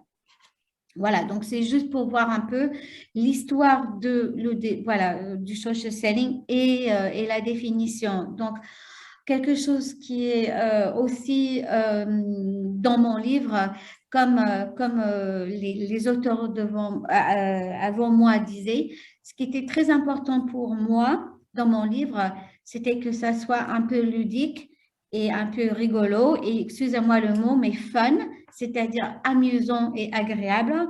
Donc, moi, j'ai décidé de faire un peu peut-être autrement. Moi, je voulais qu'il y a un personnage principal dans mon livre que vous voyez à l'écran qui s'appelle Michel, E-L, c'est pas moi.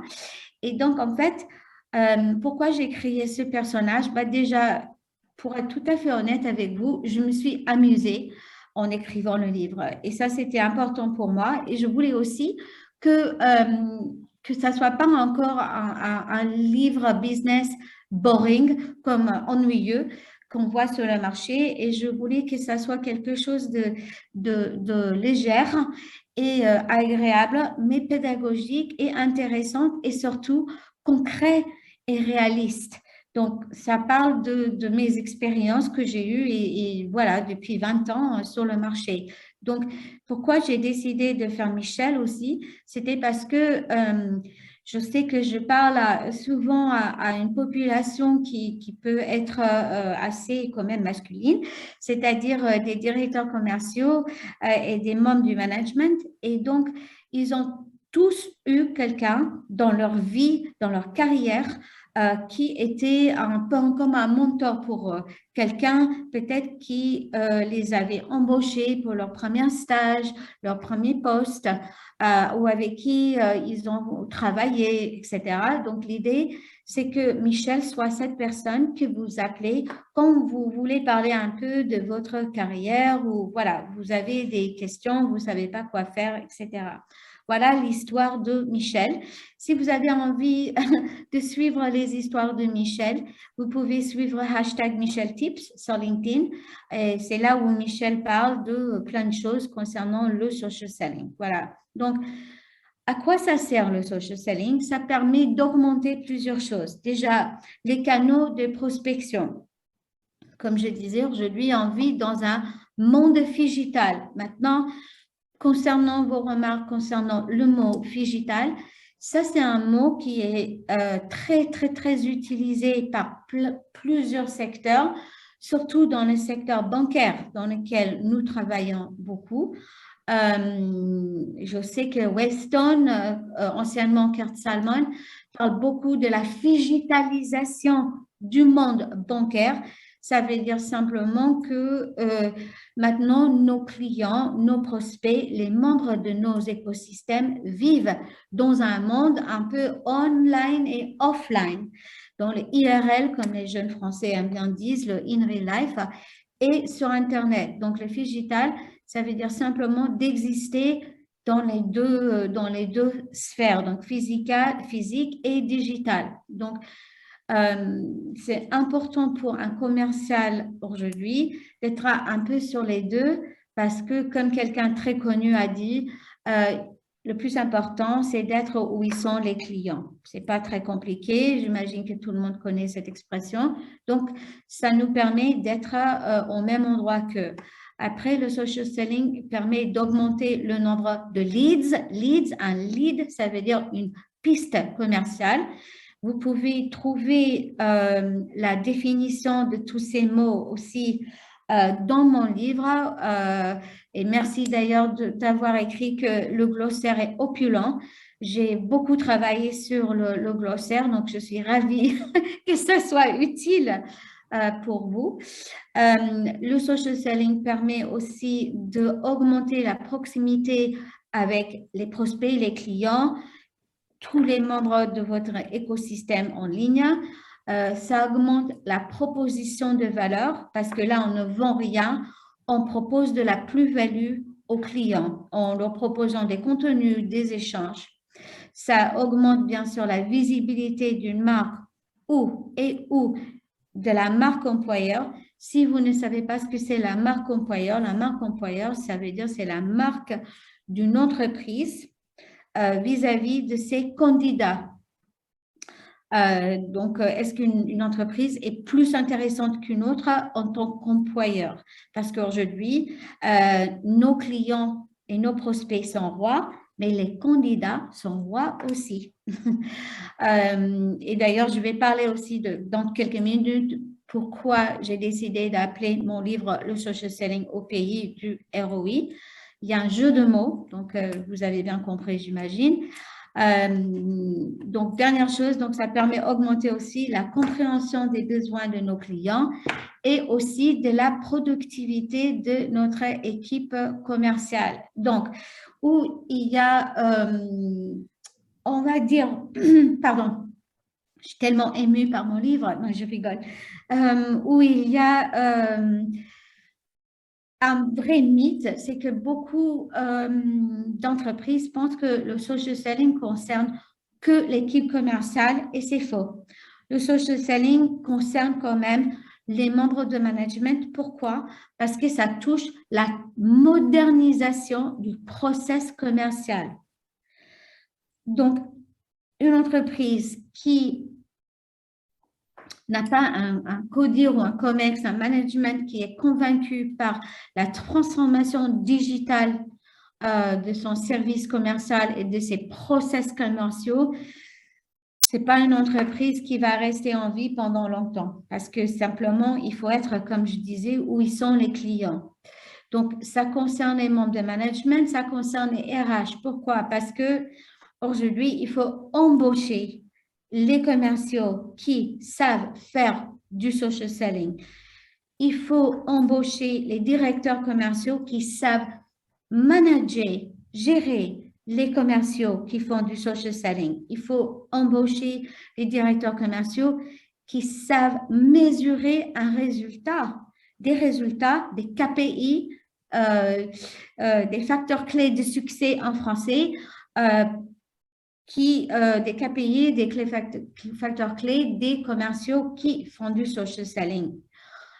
Donc, ça touche aussi, le social selling touche aussi tout ce qui est relation client, parce qu'à l'heure actuelle, on l'a tous et toutes vécu, on peut communiquer avec une marque, on a acheté un billet d'avion chez Air France, par exemple, ou n'importe quelle compagnie aérienne, et on n'est pas satisfait, on a un souci, bim, bim, bim, on contacte Facebook sur le Messenger ou on va sur leur Twitter et on a un accès à quelqu'un plus rapidement que peut-être ailleurs sur un autre canal. Et donc, ces personnes qui gèrent la relation client, c'est-à-dire dans des call centers, dans des agents marketing, relations clients, etc., ils doivent être capables de répondre aux clients sur les réseaux sociaux. Et donc, en fait, là, ça joue quand même, ce qui joue là, c'est l'expérience client, c'est le SAV, etc. Voilà. Et le dernier service qui est impacté par le social selling, c'est bien évidemment le digital. Bon, ça, je pense que ça va de soi parce que les ambassadeurs de marque, ou autrement dit, les employés advocates, c'est l'expression qui décrit l'ambassadoriat des salariés sur les réseaux sociaux. Toutes les activités, toutes leurs actions vont contribuer au SEO, pour reprendre vos mots, ou le référencement naturel. Ça va augmenter à la visibilité de la marque. Donc, le social selling concerne quand même pas mal de services dans une entreprise. Donc, voilà, je pense que je vais peut-être juste la dernière chose, vous expliquer pourquoi j'ai nommé mon livre « Le social selling au pays du ROI ». C'est parce que quand on va visiter des clients, la première chose ils vont nous demander, j'imagine mes collègues ils seront d'accord avec moi, c'est quel est le retour sur investissement d'une formation réseaux sociaux? Comment mesurer le retour sur investissement d'un community manager, celui qui gère la marque sur les réseaux sociaux? Comment mesurer le ROE, le retour sur évaluation? Et donc, moi, je me suis dit, le mot ROI est tellement dans le langage aujourd'hui dans les entreprises que je voulais faire ce jeu de mots, le ROI comme le roi, parce que voilà, on est vraiment dans un monde où nos clients, nos prospects, nos candidats n'ont jamais été aussi rois et reines qu'avant parce qu'ils ont accès à plein d'informations. Et si nos commerciaux et nos entreprises ne sont pas sur le même niveau, là, on a voilà, un petit souci et c'est eux qui gagnent et ce n'est pas l'entreprise qui peut les mettre comme il faut vraiment au cœur de tous les sujets s'ils ne sont pas au courant de ce qui se passe sur les réseaux sociaux par rapport aux clients et prospects. Voilà, donc je vous remercie beaucoup. Quelques infos sur nous. Si ça vous intéresse d'avoir des formations aux réseaux sociaux, je serai ravie d'être en contact avec vous. Merci beaucoup encore à l'Académie des sciences commerciales. Je suis très, très fière. C'est peut-être le premier prix que j'ai gagné en France. Donc, il a fallu 20 ans. Mais je suis vraiment ravie d'avoir été sélectionnée et je suis vraiment très fière. Je vous remercie beaucoup. Et nous qui vous remercions pour cet exposé, je pense qu'à nouveau, on va attendre pour les commentaires et j'aimerais maintenant avoir l'exposé du détenteur du prix. Il y a quelqu'un? Est-ce que Michel peut retirer sa présentation? Oui, bien sûr, pardon, excusez-moi. Désolée. Merci, je suis ici et merci pour ce prix. Merci en tous les cas de fêter avec moi. Alors j'attends peut-être que la présentation soit retirée. Complètement. Oui, ça me paraît plus prudent, mais comment se fait-il qu'on ne peut pas la retirer? Voilà. Donc, je disais, merci, merci pour ce prix, on va la refaire, c'est une deuxième prise. J'aimerais brièvement vous introduire, Monsieur Pierre Dron. Oui, merci. Vous vous présentez vous-même comme un éleveur de marques. Oui. Et le titre remarquable. Alors, ouais, je vois que vous avez une ancienne version de la couverture. C'est la bonne couverture avec, vous l'avez vu, déjà intégré le bandeau avec le prix. Plus sérieusement, en fait, la couverture est ici. Effectivement, je suis Pierre Dron et merci de fêter les 6 mois de la sortie de ce livre. Effectivement, le livre est sorti il y a 6 mois et merci aussi de fêter mon anniversaire lundi prochain. Donc, le prix s'intercale à merveille entre ces 2 grands événements de l'année et vraiment merci de m'avoir donné confiance.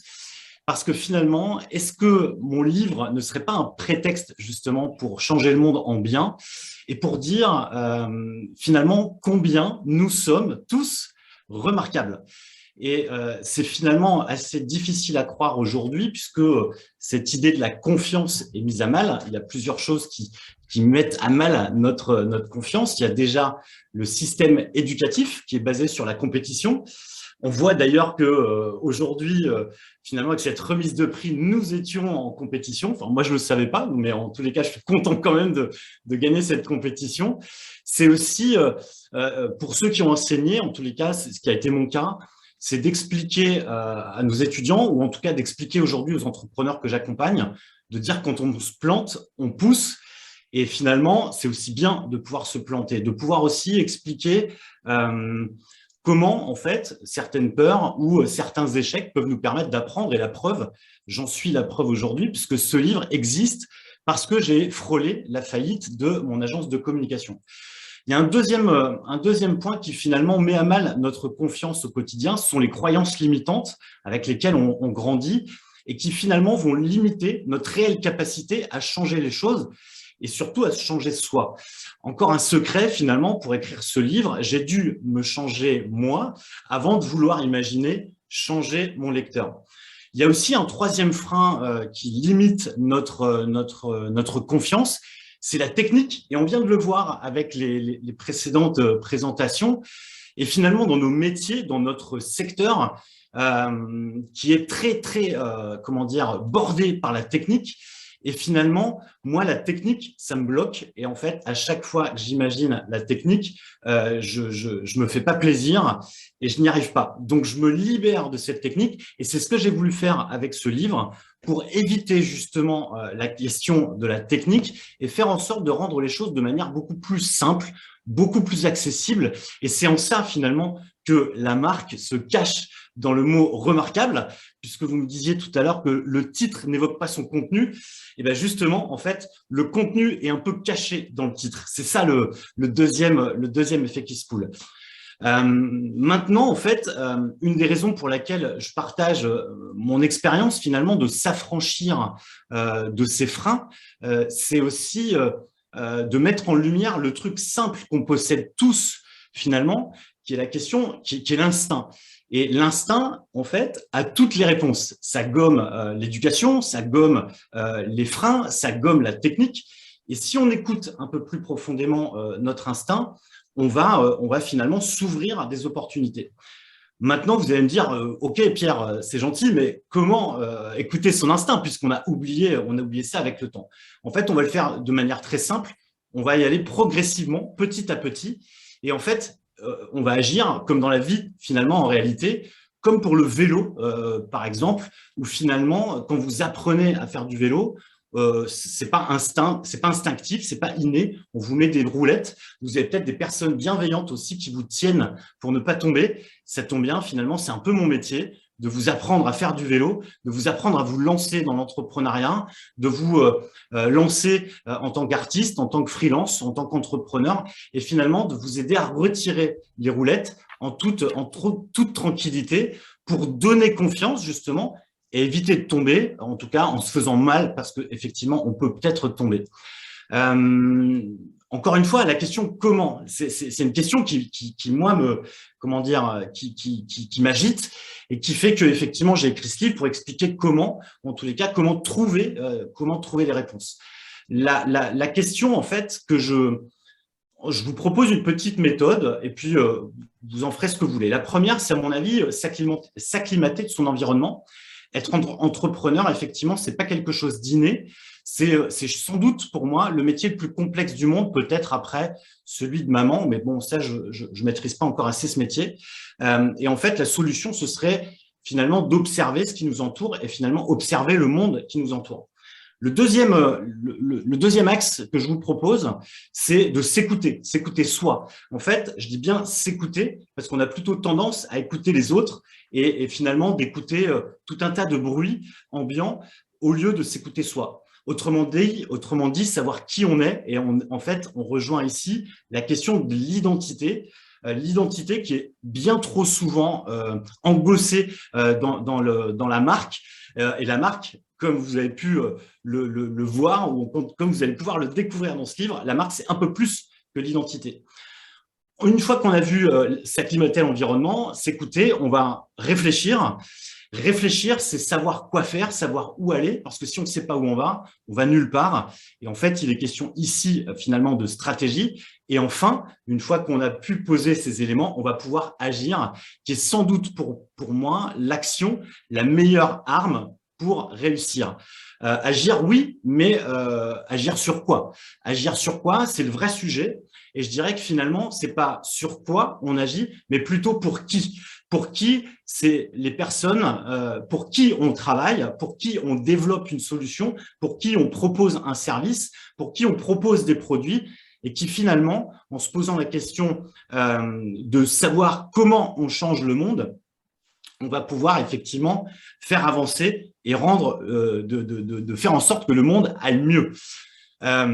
Finalement, en vous partageant mon plan pour réussir, je me rends compte qu'il s'agit des 4 parties du livre et c'est peut-être une manière pour moi de me donner confiance pour vous parler ce soir. C'est peut-être aussi une manière de vous donner confiance, d'agir pour le bien commun.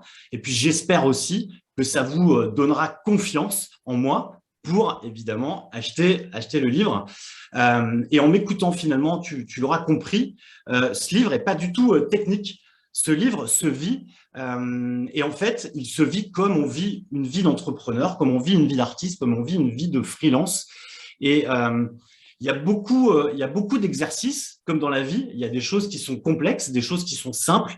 Et en fait, il y a notamment la question du pourquoi et de l'exercice des 5 pourquoi qui vont te poser la raison fondamentale qui fait que tu te lèves tous les matins et qui fait qu'effectivement, tu as vraiment envie de changer le monde. Et avec le contexte actuel, avec les événements récents, on a vraiment l'idée d'une crise, enfin, il y a vraiment une crise de sens. Et cet exercice simple que je vous invite à faire demain matin, si vous avez du mal à vous lever, c'est effectivement de se poser la question pourquoi. Et là, vous allez voir que votre réveil matin sera mis à la poubelle, puisque vous n'aurez plus besoin de votre réveil matin pour vous lever chaque matin. Ce qui donne confiance aussi, je vous donne encore une autre astuce qui marche, c'est de faire la liste de vos réussites. Et là aussi, c'est délicat, c'est compliqué, c'est parfois pas évident d'avancer malgré l'adversité. Et en fait, de lister ces réussites nous permet d'avoir un recul nécessaire et nous permet de se dire qu'effectivement, on a les clés pour investir sur soi. Et maintenant que je vous ai donné les clés pour investir sur vous-même, je vous invite à investir sur les autres et en fait, d'acheter le livre pour vos proches et pour vos clients. Ce sera un super investissement pour les autres. Voilà. Merci encore de votre attention. Il n'y a pas de buffet à la fin de cette cérémonie puisqu'on est en numérique. Donc, je vous invite à venir discuter avec moi sur LinkedIn, Pierre Dron. Vous me retrouverez assez facilement avec le livre remarquable. J'adore discuter et je vais vous laisser parce que je pense qu'il est déjà tard. Merci à tous. Vous êtes absolument remarquables. Merci. Je vous remercie aussi. Je rappelle que votre société qui était en difficulté s'appelle le Citron Bleu. Citron bien, Citron bien. C'est en fait, mon travail, c'est de faire le bien. Même si, effectivement, certains ont développé des théories de l'océan bleu, moi, je préfère plutôt prôner le bien. Voilà. Citron bien, que particularité du livre est qu'il tutoie le lecteur, ce qui est inhabituel, et il tente de créer avec le lecteur une sorte de complicité un peu ironique.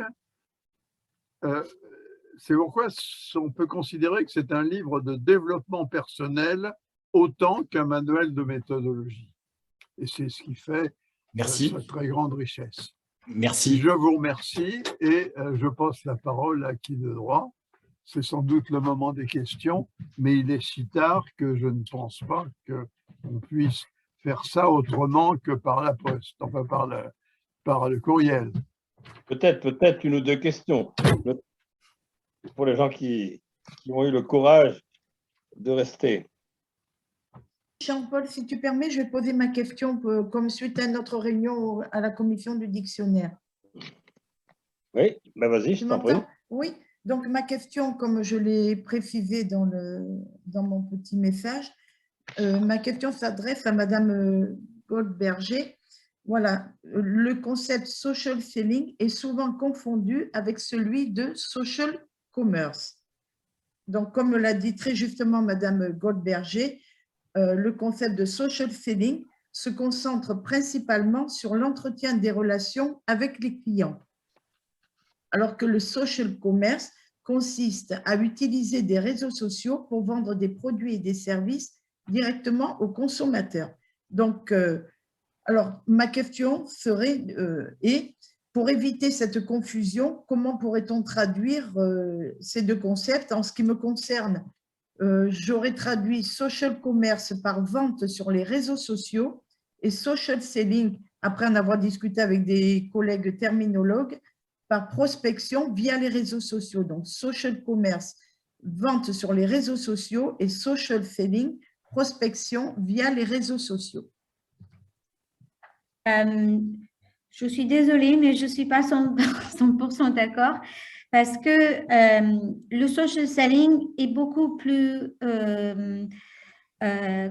on va dire, large que la prospection. Et Madame Antonin, je vous remercie pour votre question. Pardon. La journée était… voilà, je suis attendue, donc pardon. Je dirais que le social selling, ça touche beaucoup plus la prospection parce que le social selling peut toucher, si vous connaissez bien en fait toutes les différentes étapes d'un process de vente ou un cycle de vente, le social selling peut toucher la captation de pistes commerciales ou de leads, comme on dit. Ça peut aussi nous aider, les commerciaux ou les marketeurs, durant la phase du nurturing ou le nurturing en français, ça va venir, mais ça veut dire pas le nourrissement, mais en fait les échanges avec le client où on le fait découvrir différents aspects des infos qu'il cherche. Et ça peut accompagner aussi une clôture, un closing. Donc, il faut faire juste attention parce que ce n'est pas la prospection, c'est vraiment, comme je disais, c'est vraiment l'ouverture du dialogue, des échanges conversationnels avec les prospects, les clients, et ça accompagne chaque étape, ça peut accompagner chaque étape pendant le cycle de vente. Peut-être ce qui peut vous aider, c'est en fait, j'en parle dans le livre d'ailleurs, Madame Antonin, je vous invite à acheter le livre, mais en fait, il y a une grande partie où je décortique la différence entre le social selling et peut-être le marketing digital / e-commerce. Commerce électronique en français, j'imagine. Et donc, c'est vrai que le social selling n'est pas une méthodologie qui est très utilisée pour le B2C. Donc, avec le social selling, on va plutôt parler d'un monde B2B. Donc, peut-être cette info-là peut vous aider. Voilà. Je vous remercie, je suis tout à fait d'accord avec vous. Bon, j'ai un peu réfléchi. Merci. Mais ça ne va pas être évident de trouver une traduction. Mais si ben vous voilà, un beau chantier. n'hésitez pas à prendre contact. Oui, très volontiers, très volontiers. Je vous ferai d'autres propositions. J'ai écrit un dictionnaire pour ma thèse à l'école de traduction d'ailleurs, donc pourquoi pas écrire un autre. Voilà. Je vous remercie et merci encore pour votre exposé. Merci. Une dernière question. Ben, s'il n'y a pas de dernière question, on va déclarer terminé. Vous m'entendez? Vous m'entendez? Oui. Ah ben, allez-y, allez-y. Monsieur. Alors, oui, c'est une question que j'aimerais poser à messieurs Olivier et Chapiro. Je voudrais leur demander, d'abord les féliciter pour ce prix, cette médaille, mais leur demander, est-ce que l'humour, dans toutes ces techniques de marketing qu'ils nous ont présentées, est-ce que l'humour a sa place? Est-ce que l'humour a sa place? Alors, je me permets de vous répondre, cher Frédéric, parce que je sais que vous êtes un humoriste de talent. J'ai longtemps suivi. Et je voudrais juste vous rappeler que dans le livre, je parle des 4 valeurs du désir.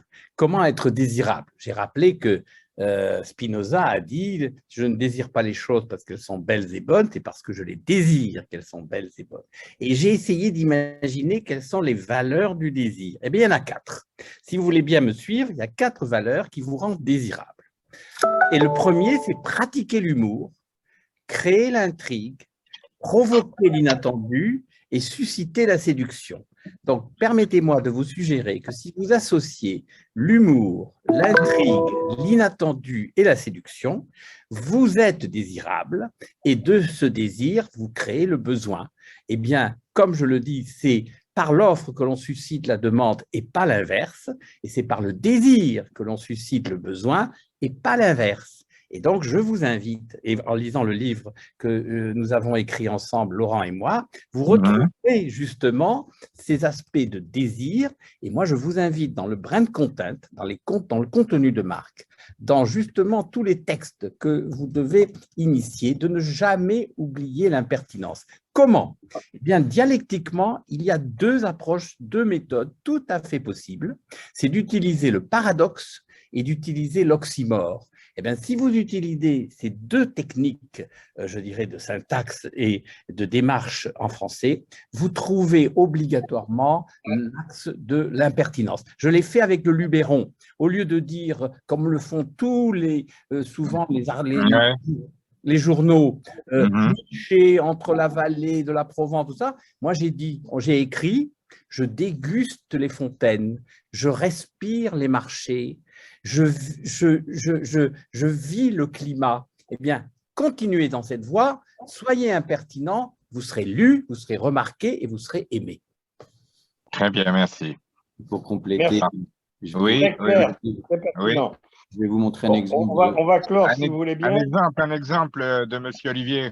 Je vous montre un exemple d'une action qui est basée sur le sourire, sur l'humour.